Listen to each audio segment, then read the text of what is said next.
Hi, I'm Dr. Charles Harris, CEO here at Spindletop, but staff just call me Charlie. I want to welcome you to an organization that I think you're going to find is a very special one, and one that works very hard every day to improve the lives of the thousands of people we serve in our communities. I've been here since 1994, and you're joining this organization during a period of very exciting yet challenging changes. Things that are occurring on both the mental health side of our enterprise and on the side that serves people with intellectual and developmental disabilities. In fact, change is something you're going to hear a lot about here at Spindletop.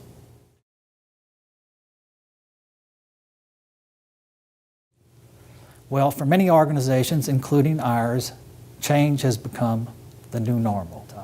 First, let me give you a few facts. Information that's available to this organization doubles in about every year and a half. And 90% of the world's data has been created in the last few years. How do you deal with that?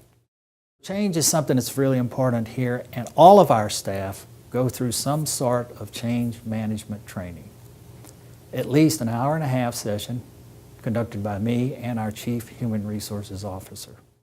So why do we do all that?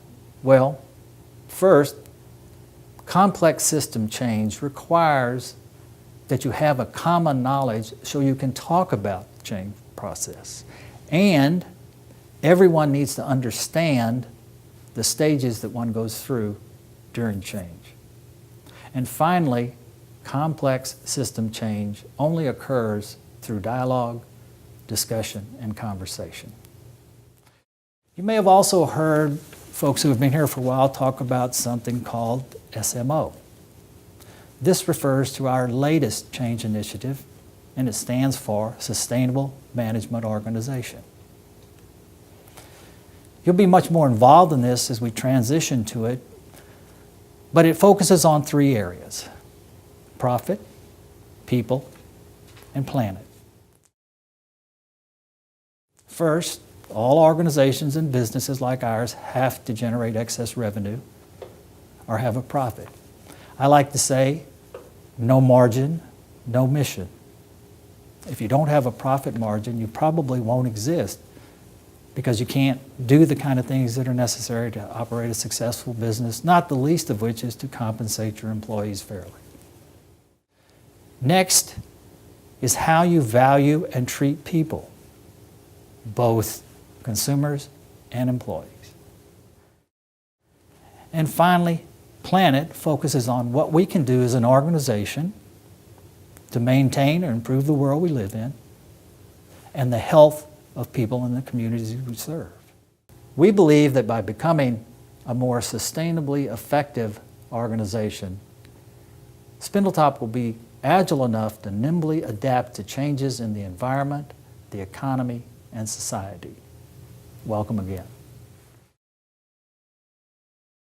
Hello, I'm Betty Reynolds, and I've worked at Spindletop Center since 1984. My current title is Chief Behavioral Health Officer, which means I'm responsible for the mental health and substance abuse programs.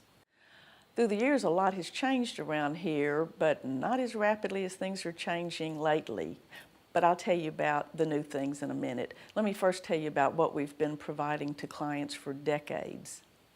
We serve about 8,000 citizens of Jefferson, Orange, Hardin, and Chambers counties.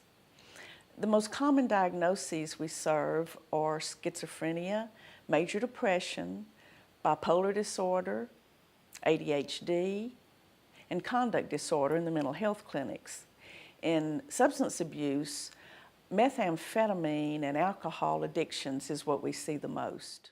We provide these services in the community, at clients' homes, in the schools, other appropriate settings, as well as the outpatient clinics.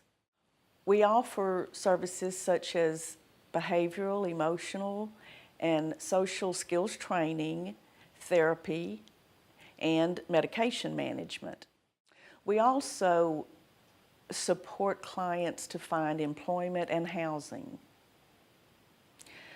Around here we use a lot of acronyms, so you might want to familiarize yourself with some of them.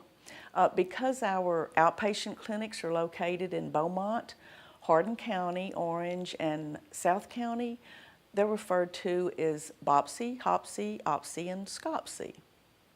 Our children's programs are called Daybreak Interagency Youth Services, and we refer to them as DIYS, D-I-Y-S. Our adult intensive services are provided in our Community Support Service program, and that's CSS for short. Our substance abuse services, that would be ATOR, which stands for Alcohol Treatment and Recovery. And now for the new services. We recently opened a primary care clinic on our South Campus for our clients. The goal is to help prevent or stabilize medical conditions they may have, such as hypertension or diabetes. We renovated one of our existing buildings and made it into beautiful medical offices. Cognitive enhancement therapy is one of our newest programs. The focus of this treatment is to strengthen and retrain the brain in areas that have been affected by the mental illness. A few other new services staff are learning to teach the clients are whole health action management and wellness recovery action planning.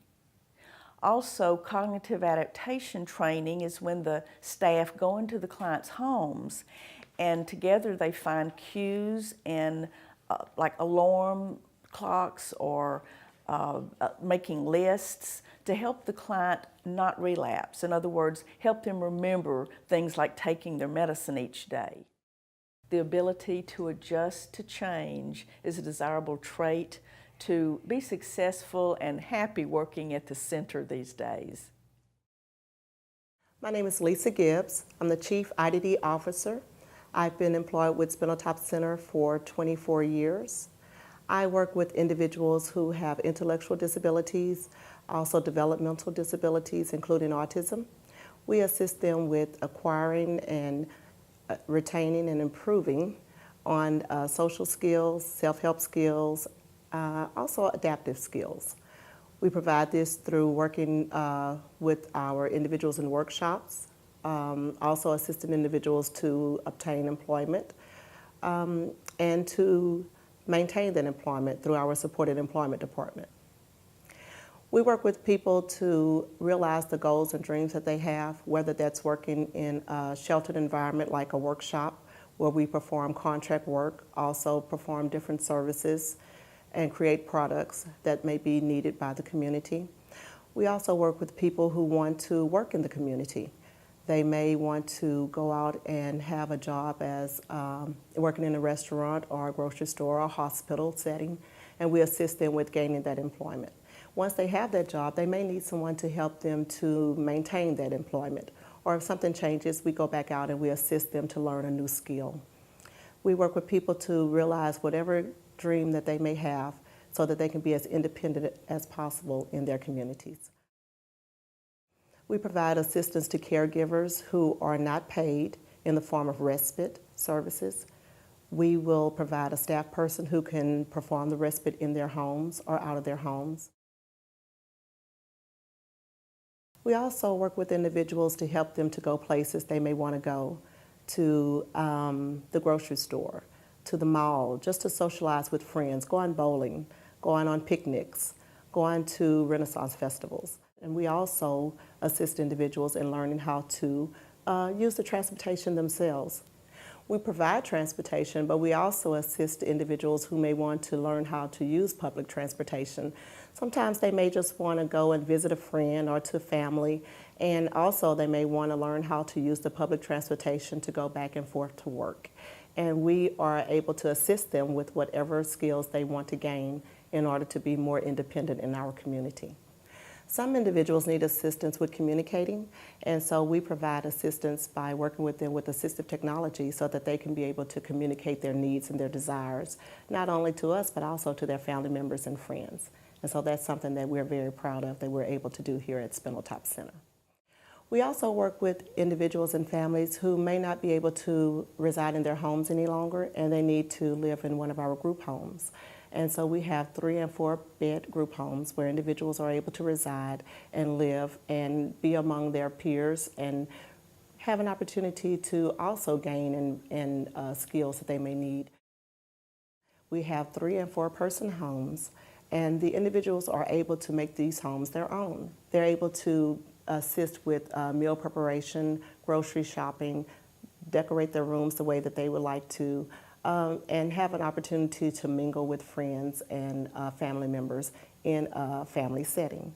We provide group homes throughout our 4-county catchment area, and individuals are able to pick the community in which they want to live and thrive and grow. One of the things that we want to remember when working with people with intellectual and developmental disabilities is that we have to be prepared to change. We have to be flexible. We have to be willing to meet the individual where they are, provide the assistance that they need, and to work with the families to make sure that they are getting what they desire out of our services. We have to make sure that we're willing to go the extra mile. We need to be available. We need to be invested. We need to make sure that we know that the reason that we're here is to serve the individuals who are receiving services through our agency. It's our responsibility to ensure that we are prepared to meet the growing needs and changes that come about in an organization that works with individuals with intellectual and developmental disabilities. We are living in a society where change is constant, and we have to be prepared to meet the challenges that come with those changes. Working at an organization like Spindletop, there's always opportunities to move forward, to make a difference, and to really show that we are vested in helping the individuals that we work with to reach the goals and desires that they have set for themselves. I'm Carol Parker. I'm the Chief Human Resource Officer here at Spindletop Center. Obviously from the name, you know I do human resources, and here it means I'm responsible for overseeing the recruitment and hiring of the staff here at the center. I'm also responsible for the employee benefit programs, and that includes retirement, health and dental programs, life insurance, and a number of voluntary benefit programs that we offer. I'm also responsible for the employee training that you'll be starting this week or next week here at the center, and you'll be doing that again annually, and we offer some other additional courses to help you keep up with CEUs if that's a need for your particular profession. We also do timekeeping and payroll so that you get paid. Everybody wants their paycheck. We are also responsible for the policies and procedures that apply to employees, and that's covered in your employee handbook, which is online for you. In addition to that, I also wear a second hat. I'm the safety officer here at the center, and my responsibilities include writing and enforcing all of our policies and procedures regarding safety and security. I'm responsible for making sure that you and our consumers are prepared in case of emergencies like hurricanes, which of course in the Gulf Coast area we have quite a few of, unfortunately. I also do things like investigate accidents and injuries that may occur here at the center, and I look at improving the way we operate the center so that those things don't happen. I also have to handle things like security here at the center to make sure that people feel safe when they come here, whether you're an employee or a consumer. Over the years in my job, I've had a lot of different challenges, rules change, laws change, things of that nature. So I'd like to talk a little bit with you right now about the challenges that are facing Spindletop and you as a new employee here at the center and all the other employees who work here. First of all, technological change. Those changes we all know about. Issues like social media and how we're going to use it with our clients, and even communicating with employees in the event of an emergency situation. Also want to talk about some of the medical innovations that we're looking at. Things like maybe being able to measure people's blood pressure and heart rate and things like that on the computer at home so that they don't have to come in for a visit. We might also look at other kinds of innovations with new communication devices that we might be able to use here at the center to improve how we work with folks. Another issue or another major area is governmental changes that we have to deal with. Funding is always an issue because we get a lot of the money for the work that we do through the state. So every time the budget has to be dealt with at the state level, we have to look at what changes they're making and how we're going to get paid for the services that we provide. Medicaid waivers have improved, in some cases, the services or the variety of services that we can offer. In other cases, it has eliminated some of the services that we've been able to offer in the past. So we have to be able to prepare and deal with those kinds of changes that are going to affect us as governmental changes happen. There are also a lot of new communication devices that are out there, and new things are coming out every day, which will change how we communicate with our clients in the future. And then, of course, we have to think about the governmental changes that we'll have to deal with. As you know, we are funded, a good deal of our funding comes from the state of Texas, and so every time they have a budget, we have to look at how their funding changes are going to affect the way we provide services. Another issue, too, are the Medicaid waiver programs. We've gotten some new projects as a result of those waiver programs. We've also had to learn to do things differently, and in some cases, we've actually had to eliminate programs as a result of that. And then, of course, there are also changes in our community that affect the services that we offer. The demographics in our community are constantly changing as new industries come in, as our population ages, as new services are made available in our community by other providers, and we have to adjust to that.